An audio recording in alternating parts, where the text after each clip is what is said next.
मैं और मेरा परिवार बहुत दिनों बाद घूमने के लिए पहाड़ों पर जा रहे थे। रास्ते में रुकने के लिए हम होटल ढूंढ रहे थे। एक आदमी से हमने होटल का रास्ता पूछा तो उसने रास्ता बता दिया। पर जब हम उस आदमी के बताए रास्ते पर जाकर होटल पहुंचे तो वहां के लोगों ने मेरे और मेरे परिवार वालों के साथ जो किया वह जानकर तो आपकी रूह तक कांप जाएगी, क्योंकि वह होटल नहीं बल्कि हम लोग पूरे परिवार के साथ घूमने जा रहे थे। मेरे परिवार में मेरी ननद आनंदी, मेरे पति अजय, मेरे ससुर जी बलदेव सिंह और ससुर जी की मम्मी जो काफी बूढ़ी हो चुकी थी। मेरी एक 7 महीने की छोटी सी लड़की भी थी। मेरा नाम हीना है और मेरे परिवार में सब बहुत अच्छे हैं। मेरे ससुर जी आर्मी में रिटायर हो चुके हैं। मेरी सास का देहांत बहुत सालों पहले ही हो चुका था। मेरी दादी सास भी अपने जमाने की नेशनल लेवल की शूटर थी।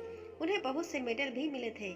मेरी प्रेगनेंसी के चलते हम लोग बहुत टाइम से कहीं नहीं गए थे, इसलिए हम सब ने मिलकर परिवार सहित पहाड़ों पर घूमने का मन बनाया। हम लोग अपनी कार से जा रहे थे। काफी अंधेरा हो गया था, इसलिए हम लोगों ने कहीं रुकने का मन बनाया। पर जहाँ से हम जा रहे थे वहाँ पर कोई होटल नहीं नजर आ रहा था। कोई छोटा सा गांव था शायद। फिर हमने सोचा कि चलो किसी से पूछ लेते हैं। रास्ते में एक आदमी चलता हुआ नजर आया तो मेरे पति जो कि गाड़ी चला रहे थे, उन्होंने उसके पास गाड़ी रोकी और पूछा कि भाई साहब, यहाँ कोई होटल आसपास है क्या? उस आदमी ने पूछा, कितने लोग हो? मेरे पति ने कहा कि हम बस 5 लोग हैं। उस आदमी ने एक नज़र अंदर बैठे लोगों पर दौड़ाई और उसकी आंखें चमक उठी। पता नहीं ऐसा क्या देख लिया, वह बस हम लोगों को घूरे ही जा रहा था, जैसे कोई जन्मों से भूखा हो और उसे सामने खाना मिल जाए। मेरे पति ने फिर उसे टोका और बोला, ऐसे क्या देख रहे हो? तो उस आदमी ने अपने आप को संभाला और बोला, जी कुछ नहीं, बस आपका परिवार बहुत अच्छा है। आप लोग भी सही घर से लग रहे हो। यही पास ही में होटल है, आप सामने जाइए, सीधे हाथ पर एक कट आएगा, वहीं से मुड़ जाना।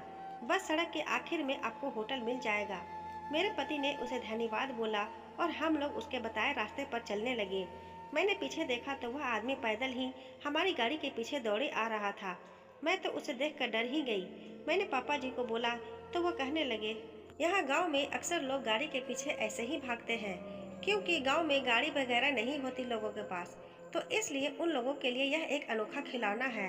तुम उनकी तरफ ध्यान मत दो, जब वह थक जाएगा तो अपने आप ही रुक जाएगा। मैंने सोचा कि पापा जी शायद वह सही बोल रहे हैं, ऐसा ही होगा। पर पता नहीं क्यों मुझे उसकी नज़र में कुछ और ही दिख रहा था। जिस तरह से वह हमें घूर रहा था, उन नज़रों को मैं जानकर भी भूल नहीं सकती थी। तभी मेरी बेटी को भूख लगी और वह रोने लगी। मैंने अपनी बेटी के लिए दूध तैयार किया और उसे बोतल में करके पिलाने लगी। जब मेरी बेटी का पेट भर गया तो वह फिर से सो गई। हम लोगों ने उसका नाम अनन्या रखा था। मेरी ननद बहुत ही चंचल थी। आनंदी के बिना तो घर में किसी को भी बिल्कुल अच्छा नहीं लगता था। भले ही वह मेरी ननद थी, पर ननद जैसे गुण बिल्कुल भी नहीं थे उसमें। हम दोनों बिल्कुल बहनों की तरह ही रहती थी। हम लोग जब उस जगह पहुंचे जहां उस आदमी ने बताया, तो बिल्कुल आखिरी घर था। उसके बाद चारों तरफ खेत ही खेत थे। वह घर तो काफी बड़ा था, पर होटल जैसा तो बिल्कुल भी नहीं लग रहा था। हम लोग अपनी गाड़ी से नीचे उतरे। जैसे ही हम गाड़ी से बाहर आए तो एक आदमी मेरे पापा जी के पास आया, शायद वहाँ की देख रेख करने वाला था। उसने कहा, किससे मिलना है? मेरे पापा जी ने कहा कि हम लोग होटल ढूंढ रहे हैं, किसी ने यहाँ का रास्ता बताया इसलिए आ गए। वह आदमी भी हम लोगों को उन्हीं नज़रों से घूर रहा था जैसे वह पहले वाला आदमी घूर रहा था। उस आदमी ने कहा कि आप 2 मिनट रुकिए, मैं अपने मालिक को बुला कर लाता हूँ। थोड़ी देर बाद एक लंबा चौड़ा हट्टा कट्ठा सा आदमी आया। उसने कहा कि आप लोग रुकने के लिए जगह ढूंढ रहे हैं, आप जब तक चाहे यहाँ पर रह सकते हैं। मेरे पापा जी ने कहा कि क्या यह होटल नहीं है? वह आदमी मुस्कुराते हुए और बहुत प्यार से बोला, जी नहीं, यह होटल नहीं है, ये मेरा फार्म हाउस है। मैं यहाँ पर कभी कभी आता हूँ। मेरा घर गांव के अंदर है। तो मेरे पापा जी ने कहा कि अरे नहीं, मैं आपको तकलीफ नहीं देना चाहता, हम लोग किसी होटल में रुक जाएंगे। तो वह आदमी बोला, अरे भाई साहब, कैसी बात करते हैं आप? मैं यहाँ गांव का मुखिया हूँ और हमारे मेहमान हैं आप लोग ऐसे कैसे होटल में रुक जाएंगे? यहाँ पर आपको कोई दिक्कत नहीं होगी, आप आराम से रहना। और रही बात होटल की, तो यहाँ होटल है ही नहीं, आप रात में कहाँ भटकोगे, रुक जाइए। वह मुखिया इतने आदर और विनम्रता के साथ बोल रहा था कि हम लोग भी ना नहीं बोल पाए। थोड़ी देर हम लोगों के साथ बैठकर उसने बात की और खाना खाया। बहुत ही हंसमुख इंसान था वह। बाकी सब तो सब अजीब थे इस गांव में। मेरे पापा ने उसे बताया कि मैं आर्मी से रिटायर हूँ और मेरा बेटा आईटी कंपनी में काम करता है। हम लोग परिवार सहित घूमने जा रहे हैं। यह मेरी बेटी और बहू है और मेरी माता जी। थोड़ी देर हम लोगों के साथ बातचीत की। बातचीत करने के बाद मुखिया ने कहा कि आप लोगों के ऊपर वाले कमरों में व्यवस्था करवा दी गई है। यहाँ पर हमारा कोई रसोइया रुक जाएगा और सुबह नाश्ता भी वहीं तैयार कर देगा। मैं अब चलता हूँ, कल सुबह आऊँगा और कोई ज़रूरत हो तो इस रसोइये को ही बता देना, यह सब काम कर देगा। उस घर में फ़ोन के सिग्नल नहीं आ रहे थे तो मुखिया ने कहा कि यहाँ पर इस गांव में किसी भी मोबाइल का टावर नहीं लगा है, इसलिए फ़ोन यहाँ पर काम नहीं करते। ऐसा बोलकर मुखिया वहाँ से चला गया। घर तो बहुत बड़ा था, ऊपर वाले फ्लोर पर भी बहुत सारे कमरे थे। हम लोग अपने अपने कमरे में जाने लगे तो मेरी दादी सास ने कहा, यह मुखिया अच्छा इंसान नहीं है। मेरे ससुर जी ने कहा कि क्यों, क्या हुआ माता जी? तो दादी सास ने कहा, मैंने दुनिया देखी है और अपने तजुर्बे से बोल रही हूँ कि कुछ तो गड़बड़ है इस मुखिया में। मेरे ससुर ने कहा कि अरे माता जी क्यों शक कर रही हैं? इतना भला इंसान तो है और उसने रहने के लिए जगह भी दी, खाना भी खिलाया, कितना ही मिलनसार है। और आपको तो अच्छे से सब दिखता है भी नहीं, फिर कैसे उस पर शक कर रही हैं? और वैसे भी कैसा भी इंसान हो, हमें क्या करना, हम लोग सुबह ही निकल जाएंगे यहाँ से। और आप परेशान मत हो, खाने और रहने का क्या, सबका किराया देकर ही जाएंगे उसको। फिर ससुर जी बोले, चलो अब सब लोग सो जाते हैं, कल सुबह टाइम से उठ जाएंगे। जब हम लोग सुबह उठे तो कुछ ऐसा देखा, कुछ हमारे साथ हुआ जिसे सुनकर आप लोगों की रूह तक कांप जाएगी। हम लोग जब उठे तो मैंने गेट का दरवाजा बंद देखा। वह गेट भी लोहे का था और कहीं से भी बाहर जाने का रास्ता नहीं था। मेरे ससुर जी और पति ने पूरा घर देखा। वहाँ पर ऐसी कोई खिड़की या फिर रोशनदान भी नहीं था जिससे कि हम लोग बाहर आ पाए। अब हमें समझ नहीं आ रहा था कि यह क्या हो रहा है। आखिर मुखिया ने क्यों ऐसा किया? रात में तो सबसे अच्छे से बात कर रहा था। मेरे ससुर जी ने कहा, माता जी आप सही बोल रही थी, पता नहीं क्या है उस मुखिया के मन में। वह यहाँ पर आए उससे पहले हम लोगों को किसी तरह से यहाँ से निकल जाना चाहिए। मेरे पति और ससुर जी दोनों ने उस दरवाजे को खोलने का बहुत प्रयास किया, पर वह लोहे का गेट था और बहुत भारी था, इसलिए उसे धक्का देकर भी नहीं खोल पाए। मुझे बहुत डर लग रहा था कि अब पता नहीं क्या होगा। मेरी बच्ची, उसको मैंने अपने सीने से चिपका रखा था। यह गांव में अंदर आना ही हमारी सबसे बड़ी गलती थी।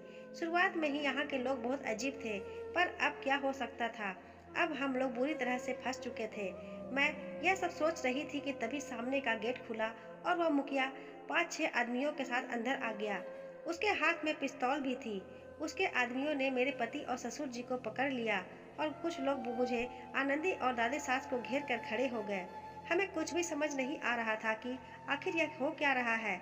मुखिया ने कहा, देखो तुम लोगों की गलती यह है कि तुम लोग अपने परिवार के साथ इस गांव में आ गए। गांव में आए थे तो बाहर से ही निकल जाना चाहिए था, पर तुम लोग पूरे परिवार को यहाँ पर मेरे फार्म हाउस पर ले आए। अब तुम लोग तो जानते हो कि मैं अपने गांव का मुखिया हूँ और मुखिया होने के नाते मुझे ही तो अपने गांव वालों के बारे में सोचना होगा ना। और मेरे गांव वालों के भले के बारे में सोचकर ही मेरा यह फैसला है कि तुम लोग अब यह गांव छोड़कर कभी नहीं जा सकते। और यह बोलकर वह राक्षसों की तरह हंसने लगा। उसकी बातें तो हम लोगों के ऊपर से जा रही थी। यह चाहता क्या था और ऐसा क्यों बोल रहा था? तभी वहां पर खड़े एक आदमी ने मेरी तरफ इशारा करते हुए कहा, मालिक मुझे मेरे इनाम में यह लड़की चाहिए। जब मैंने उस आदमी को देखा तो वह वही आदमी था जिसने रास्ता बताया था। उसकी यह बात सुनकर तो मैं अंदर तक हिल गई थी। मेरे पति और ससुर भी उन आदमियों से लड़ गए। इसी बीच मुखिया ने गोली चला दी और वह मेरे ससुर जी के कंधे पर लगी। गोली लगते ही वह जमीन पर गिर पड़े। उनकी ऐसी हालत देखकर तो हम लोगों के ऊपर जैसे आसमान गिर पड़ा। मुखिया और उसके आदमी ने मेरे पति को रस्सियों से बांध दिया। मैं और आनंदी हम लोग मुखिया के पैरों में गिर गए कि प्लीज हमें जाने दो, हमारे पापा जी को अस्पताल ले चलो, पर वो बिल्कुल भी हमारी बात नहीं सुन रहा था। मुखिया ने मुझे, मेरी ननद और दादी सास को एक कमरे में बंद कर दिया और हमारे पति को दूसरे कमरे में, और पापा जी को उन्होंने वहीं पर छोड़ दिया और बोला, इससे बाद में आकर देखते हैं। यह बोलकर वह चला गया आदमियों को लेकर अपने, और गेट बाहर से बंद कर दिया। हम लोगों की हालत अब तो बिल्कुल पागलों की तरह हो गई थी। समझ ही नहीं आ रहा था कि क्या करें। मुझे बहुत टेंशन हो रही थी। उनको गोली लगी थी और कोई उन्हें अस्पताल ले जाने वाला नहीं था। मैंने फिर वहां से भागने के लिए रास्ता खोजने का प्रयास किया, पर सारी खिड़कियां बंद थी।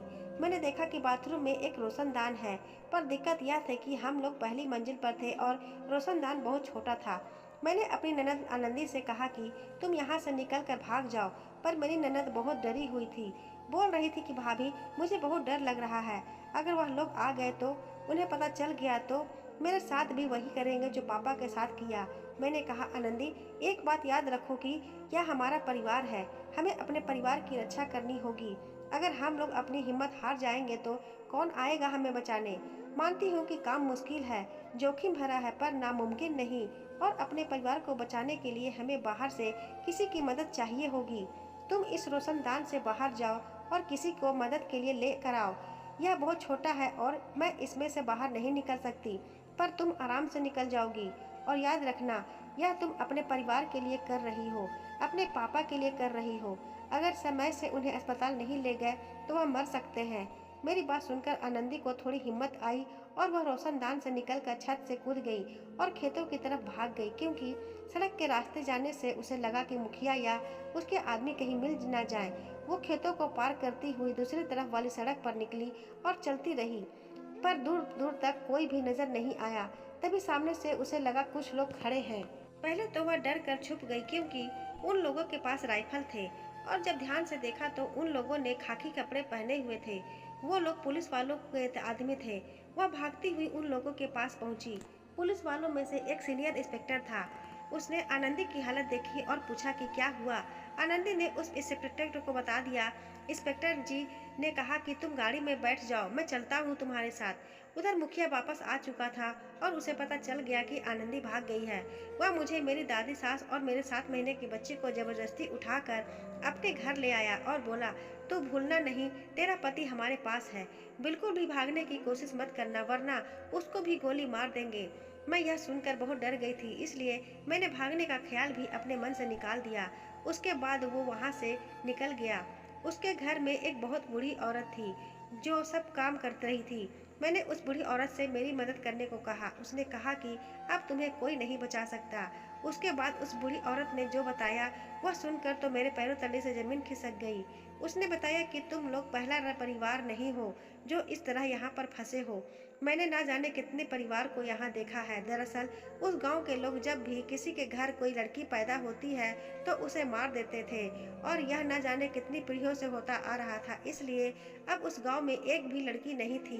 अगर गलती से किसी ने दूसरे गांव की लड़की से शादी कर ली तो उस लड़की की जिंदगी नरक बन जाती थी। पूरा गांव उस लड़की के साथ संबंध बनाता था, इसलिए लड़की के पास आत्महत्या के अलावा और कुछ नहीं बचता था। ऐसे ही करते करते अब ऐसा समय आ गया है कि कोई भी अपनी लड़की इस गांव में नहीं बिहाता।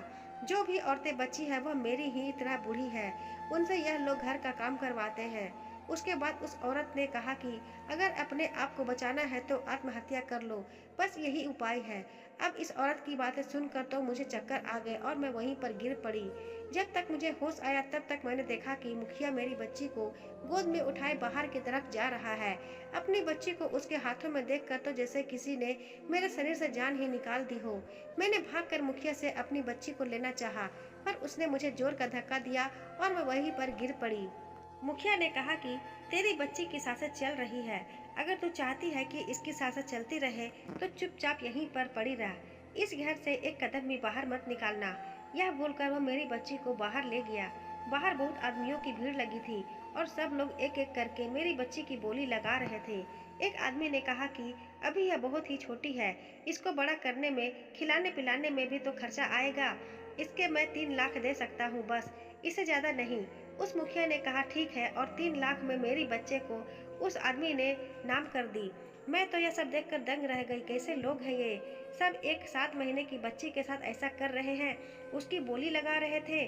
उस आदमी ने 2 दिन का समय मांगा और कहा कि तब तक मैं रुपयों की व्यवस्था करता हूँ, आप इस लड़की का ख्याल रखना, ये मेरे बेटे की दुल्हन है।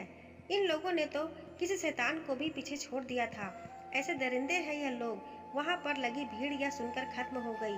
तभी पुलिस वाला अपनी जीप में आनंदी को लेकर आया। पुलिस को देखकर मेरी जान में जान आई। वो पुलिस वाला गाड़ी से नीचे उतरा तो आनंदी ने कहा, यही है वह मुखिया जिसने मेरे परिवार को पकड़ लिया है। पुलिस वाले ने मुखिया से कहा, मुखिया जी, यह सब क्या है, आप एक लड़की को ढंग से नहीं पकड़ सकते।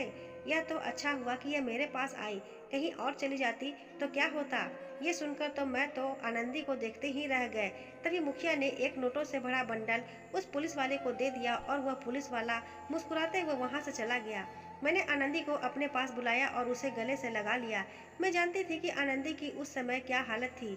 यह सब देखकर और भी ज्यादा परेशान हो गई थी और डर के मारे कांप रही थी। डर तो मुझे भी बहुत लग रहा था, पर अपने परिवार को बचाने के लिए मुझे हिम्मत रखना जरूरी था। पर मैं करूँ भी तो क्या करूँ, मुझे कुछ भी समझ नहीं आ रहा था। मुखिया ने मेरी बच्ची मुझे पकड़ा दी और बोला, बस 2 दिन है तेरे पास अपनी बच्ची के साथ बिताने के लिए, उसके बाद यह अपने ससुराल चली जाएगी। आनंदी को तो कुछ समझ नहीं आ रहा था कि मुखिया क्या बोल रहा है। वह कुछ बोल पाती उससे पहले मुखिया ने एक बम और फोड़ दिया हमारे ऊपर। उसने आनंदी की तरफ देखकर बोला, यह लड़की मेरे दोनों बेटों की दुल्हन बनेगी। कल तेरी शादी है मेरे बेटों के साथ। मैंने कहा ठीक है, हम लोगों को मंजूर है यह शादी। ये शादी के लिए तैयार मिलेगी कल, पर मेरी भी एक शर्त है। आनंदी ने मुझे रोकना चाहा। उसने बस इतना बोल पाया, भाभी यह आप। मैंने उसे बीच में ही रोक दिया और मुखिया की तरफ देखकर बोली, बताओ क्या तुम मेरी शर्त सुनने के लिए तैयार हो। उसने कहा, क्या शर्त है। मैंने कहा, मेरे पापा जी को अभी अस्पताल ले आओ और उनका सही इलाज करवाओ। मुखिया मेरी तरफ देखकर बोला कि तुम तो लोग अभी मेरे साथ कोई सौदा करने की स्थिति में नहीं हो, क्योंकि चाहे तुम लोगों की मर्जी हो या ना हो, पर शादी तो कल होकर ही रहेगी। मैंने कहा, हाँ, पर जो काम तुम आराम से करवा सकते हो उसके लिए जबरदस्ती क्यों। ऊपर से हम लोगों के भाग जाने का खतरा अलग से। अगर तुम मेरी बात मानो तो मेरी ननद तुम्हारे बेटों से शादी करेगी, वह भी अपनी मर्जी से। मेरी ननद मुझे ऐसे देख रही थी जैसे अभी मुझे खा जाएगी। कुछ सोचकर मुखिया ने बोला, ठीक है, मुझे मंजूर है, पर तुम्हारे पति को मैं नहीं छोड़ूंगा, क्योंकि क्या पता बाद में तुम अपनी बात से मुकर जाओ तो तुम्हारा पति होगा मेरे पास तुम्हें सबक सिखाने के लिए। उसे ऐसी मौत कब मारूंगा कि जिंदगी भर कोसूंगी खुद को। मैंने कहा ठीक है। यह बोलकर मुखिया वहां से चला गया। उसके जाते ही मेरे ननद मुझ पर बरस पड़ी, वाह भाभी वाह, बहुत सही, मुझे बलिदान करने के लिए तैयार हो गई आप। अब कहाँ गए आपकी वह बातें परिवार को बचाने वाली, या फिर कभी मुझे परिवार का हिस्सा माना भी था या आपने। उसकी आंखें गुस्से से लाल हो गई थी। मैंने उसका हाथ पकड़ा और उससे कहा कि नहीं आनंदी, ऐसा कुछ भी नहीं है, तुम मेरी बहन की तरह हो। मैंने ऐसा इसलिए बोला कि मुखिया, ताकि पापा को समय से उपचार मिल सके। उनका बहुत खून बह चुका था। उसी समय ज्यादा देर उनके लिए सही नहीं था। और यह रही बात तुम्हारी शादी की, तो उन गुंडों से तुम्हारी शादी मैं कभी नहीं होने दूंगी, यह वादा है मेरा।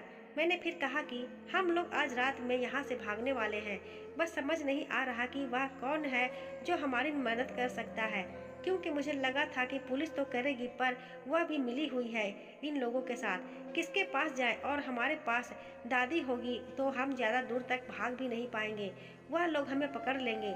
तभी आनंदी ने बताया कि भाभी पता है, वह पुलिस वाला था, उसके पास एक फ़ोन था और उसने बात भी की थी मेरे सामने, पर यह मुखिया तो बोल रहा था कि यहाँ पर टावर नहीं है, तो फिर कैसे उसका फ़ोन काम कर रहा था। मैंने कहा, आनंदी मुझे लग रहा है कि उसने हमें झूठ बोला था ताकि हम फ़ोन की मदद ना लें। फिर आनंदी ने कहा कि हम लोगों के फ़ोन में भी तो सिग्नल नहीं थे, मैंने देखा तो था। तो मैंने कहा कि पक्का मुखिया ने जैमर लगवाया होगा ताकि किसी को भी फ़ोन का सिग्नल ना मिल पाए। मुखिया बहुत चालाक है, हम लोगों के फ़ोन तो फार्म हाउस में ही छूट गए थे। मुखिया बहुत चालाक है। हम उस काम करने वाली बूढ़ी औरत से बात की, अगर उसके पास फ़ोन हो तो प्लीज़ मुझे बस एक कॉल करने दे, पर उसने कहा कि मुखिया को सब पता चल जाता है, वह किसी को भी फ़ोन नहीं रखने देता, और मेरा पास कोई परिवार नहीं है, फिर मैं किस से बात करने के लिए फ़ोन रखूं। फिर मैंने कहा कि एक काम करते हैं, पहले यहाँ से निकलते हैं, फिर देखते हैं कि कैसे मदद मांगे। मैंने रात में देखा, जब चारों तरफ सन्नाटा था तो दादी और आनंदी से कहा कि यही समय है, चलो। फिर मैंने अपनी बेटी को उठाया और चुपके से निकल गए। मुखिया बेफिक्र होकर सो रहा था, क्योंकि उसे लगा कि मेरे ससुर और पति उसके कब्जे में है, तो हम लोग कहीं नहीं जाएंगे। हम लोग वहां से निकलकर गांव के बाहर वाली सड़क पर जा चुके थे, पर एक भी इंसान हमें नहीं मिला। दादी की वजह से हम लोग ज्यादा तेज नहीं चल पा रहे थे। मैं बस चाहती थी कि कैसे भी कहीं से कोई फोन मिल जाए। रात काफी हो चुकी थी, इसलिए हर तरफ सुनसान था। तभी अंधेरे में लगा जैसे कोई गाड़ी आ रही है। सावधानी के लिए हम लोग पासी की झाड़ी में छिप गए। मैंने कहा, आनंदी हमें इसे रुकवाना होगा, अगर यह मौका चला गया तो पता नहीं कोई दूसरा मिलेगा या नहीं। पर एक काम करते हैं, मुझे नहीं पता यह कौन होगा, मुखिया का कोई साथी भी हो सकता है। इसलिए सिर्फ कोई एक ही रास्ते पर खड़ी होकर मदद मांगे। इस पर आनंदी बोलती है, भाभी आप लोग यही रुको, मैं जाकर मदद लेती हूँ। और सड़क के किनारे खड़ी होकर उस गाड़ी को रोकने का इशारा करने लगी। गाड़ी किसकी थी, कौन चला रहा था, हमें कुछ भी दिखाई नहीं दे रहा था। गाड़ी की हेडलाइट की वजह से वह गाड़ी वाला रुक गया और वह हेडलाइट बंद हुई तो हमारी आंखें फटी की फटी रह गई। हमारी फूटी किस्मत ने हमारा साथ अभी भी नहीं छोड़ा था। यह वही पुलिस वाला था। मेरी ननद ने देखा कि यह पुलिस वाला है। उसने भागने के लिए जैसे ही कदम बढ़ाया, उस पुलिस वाले ने उसे पकड़ लिया। मैं अब बहुत डर गई थी क्योंकि बस यही मौका था हमारे पास। अब की बार अगर हम पकड़े गए तो मुझे पता था मुखिया हमें दोबारा मौका नहीं देगा भागने का, और पता नहीं मेरे पापा और पति के साथ क्या करेंगे। मैंने वहीं पर पड़ा एक पत्थर उठाया और चुपके से पीछे से जाकर उस पुलिस वाले के सर पर जोर से मारा। वह पुलिस वाला वहीं पर गिर पड़ा। जब वह बेहोश होकर गिर गया तो मैंने उसे तुरंत वहाँ उसका फोन ढूंढ कर निकाल लिया और उसकी पिस्तौल भी ले ली। इसके बाद हम लोग वहाँ से अंदर बड़ी बड़ी झाड़ियों की तरफ चले गए। मैंने उस नंबर से तुरंत अपने आईपीएस दोस्त को फोन किया और उसे सब कुछ बता दिया और उससे बोला कि बिना देर किए फौरन अपनी पुलिस के साथ आ जाओ। अगर देर की तो हो सकता है कि हम लोगों में से कोई भी जिंदा ना बचे। उसके बाद हम वहीं पर छुपकर अपने दोस्त का इंतजार करने लगे। अभी 1-1.5 घंटा ही निकला होगा कि पता नहीं उस मुखिया ने हमें कैसे ढूंढ लिया। उसने एक हाथ से मेरे बाल पकड़े और एक हाथ से आनंदी को और घसीटता हुआ बाहर सड़क पर ले आया। मुझे बहुत दर्द हो रहा था। मैंने उसका हाथ छुड़वाना चाहा पर उसकी पकड़ बहुत मजबूत थी। मैं अपनी बच्ची को सीने से लगाए उसके साथ घसीटती जा रही थी। मुझे अपनी बच्ची का डर था कि कहीं उसे कोई चोट न लग जाए।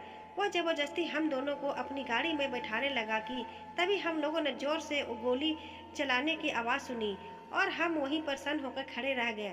इसके आगे हमें हिम्मत नहीं हो रही थी कि चारों तरफ देखने की कि किसने गोली मारी और किसको। फिर कुछ सेकंड के बाद जब हमने अपना होश संभाला तो देखा कि वह मुखिया वहीं पर गिरा पड़ा था और उसके सीने से खून निकल रहा था। फिर मैंने देखा कि यह किसने किया है।